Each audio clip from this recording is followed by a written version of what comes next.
My name is Pemon Rami. I'm the Director of Education and Public Programs here at the DuSable Museum of African American History, celebrating over 52 years of providing not only history but also the ability for people to see and learn things about themselves. It was founded in the house of Dr. Margaret Burroughs and her husband Charles at 38th in Michigan.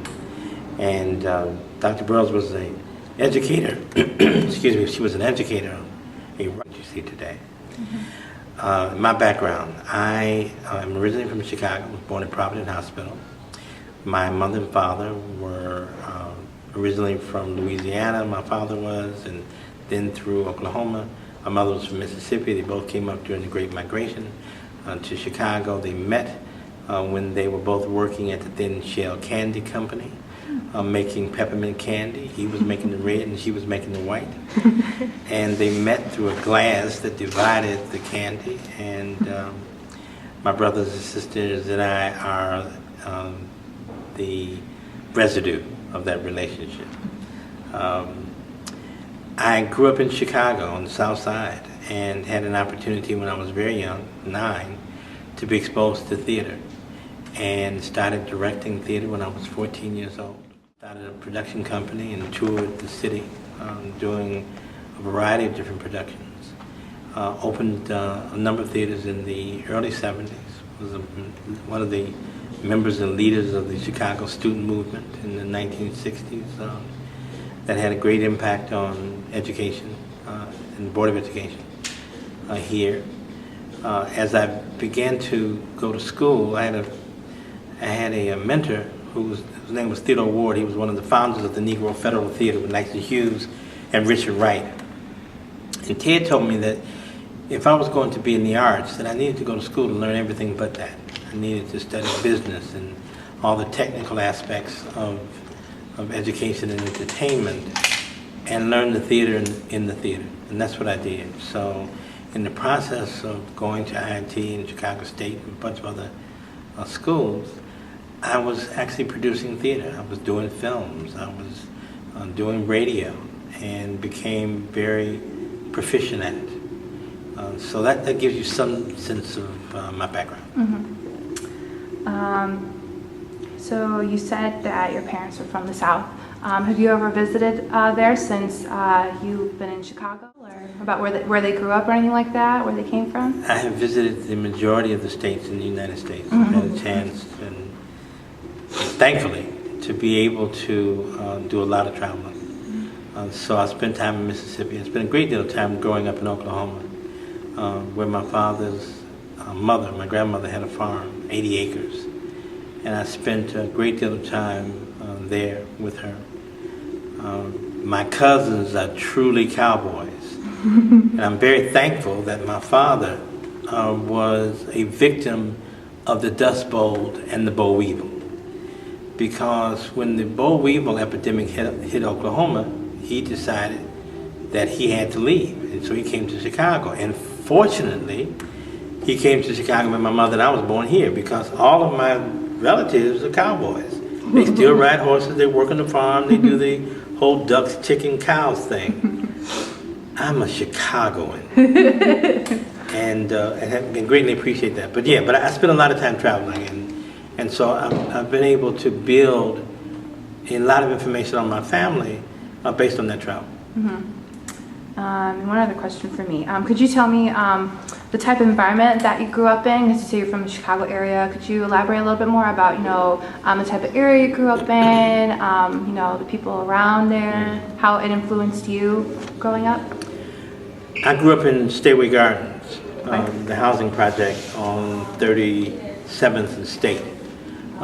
When we originally moved to originally I lived at 56 in Indiana, which was part of what is now defined as Bronzeville. Of course, when we were growing up, we didn't call it Bronzeville. We just called it home. So I grew up in that area, and then we moved to Stateway Gardens. And I moved to Stateway Gardens in 1957. And Stateway was a beautiful place. Having lived in... Okay, so let me just step back for a minute. You know about the Chicago fire, right? Because everybody fundamentally knows about that. O'Leary, supposedly the cow kicked over and everything burned up. 2 years later, there was an additional Chicago fire, which burned up primarily the black community, which was located at that point on State Street between, say, 18th Street and 26. And so as a result of the massiveness of that fire and the destruction of the black community at that time, black people began to move to other areas. And so the Bronzeville development had a great deal to do with that fire and the expansion of where black people could live, because all the tenements that they used to live in were gone. So when we lived at 56 in Indiana, they were still tenement buildings. And tenement implies that they were not, they were owned by outsiders, and they were not necessarily that well kept.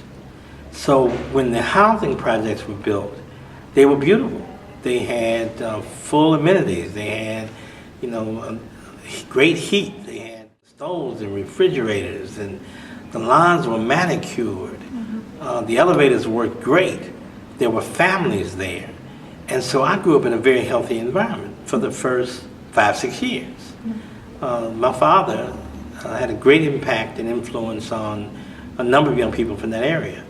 So he ran the Little League baseball team. And a lot of people in that area had a great deal of respect for him. But the housing authority changed the rules after we were there for a number of years. And they created a rule that said that it had to be for single families and mothers only. And so it changed the dynamic of that community. And so you went from a place where men were there and were responsible and connected, and people knew them and they were responsible, to communities that became run by, specifically by women, single women, and it got out of control. So when I grew up in Strawberry Gardens, the symphony orchestra used to play there on the weekends. I heard Martin Luther King speak there when he came to Chicago. We had baseball and table tennis and all types of athletic programs in the park districts for free. And so the way I got into theater is I played Little League baseball. I was taking some equipment back, and I saw the drama club, and they were practicing. And I was standing there fascinated, watching their work, and they asked me, did I want to be involved? I was 9 years old. And so I started directing a little bit after that, as a result of that exposure. Can you tell us a little bit more about how the community changed for you specifically after the policies changed? It changed a number of ways. And let me just add one other thing. Right around the time the policies changed, the neighborhood was divided in halves. There were 2 grammar schools, Crispus Attucks, which was located at 39th and State, and then Raymond Elementary School that was located at, I believe, 36 in like either Indiana or Michigan. So the projects were divided in half. So from 37th to 39th, they went to Crispus Attucks. And from 37th to 35th, they went to Raymond. What happened with that is that each different segregated group began to fight against each other. They became rival gangs. Same thing that happened with North Vietnam and South Vietnam. North Korea, South Korea, India and Pakistan. Those were one family, one community. And then you divide them in half and you name them something else, and then you begin to compete. And that's what happened in that community. And so you end up having the Blackstone Rangers and the DuSables. The Blackstone Rangers were on the south end and the DuSables were on the north end. And even where there were members of the same families, once you separated them, they began to fight against each other. And it was a major impact on those communities. Same thing is reflected in the violence that's taking place in Chicago now. When the housing projects were torn down, originally you would have Robert Taylor homes, and they would hate everybody in Strawberry Gardens, and Strawberry Gardens would hate everybody in Ickes, and Ickes would hate everybody in Dearborn Homes. But when the housing projects were torn down, all those people that had traditionally disliked each other were put in the same neighborhoods. They moved to Inglewood, or they moved to South Shore.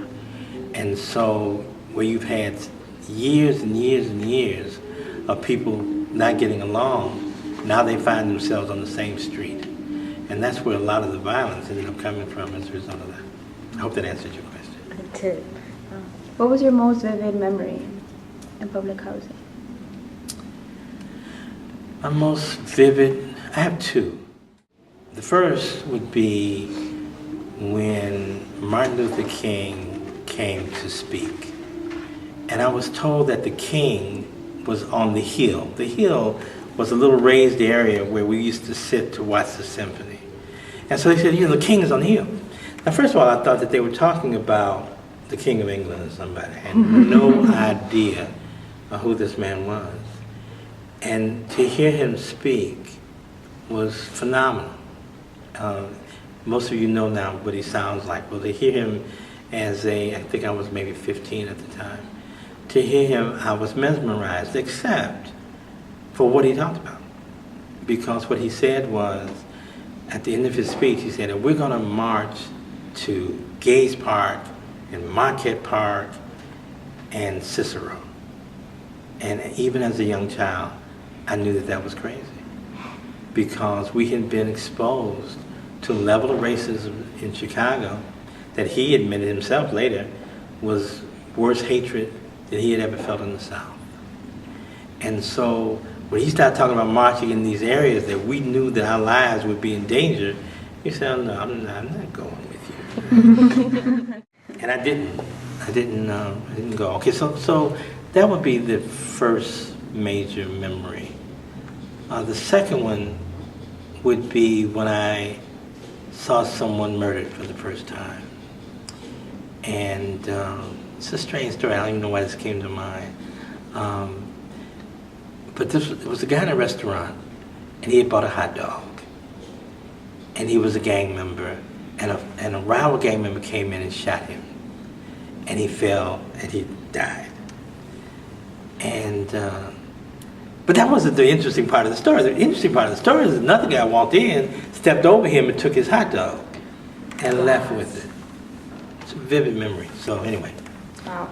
those are two memories that I have of the housing projects. But on the other hand, I never felt, even though I grew up there, that I was limited to the housing projects. And so even when I was very young, I would get on the L and I would go all the way to the north side and I'd go hang out.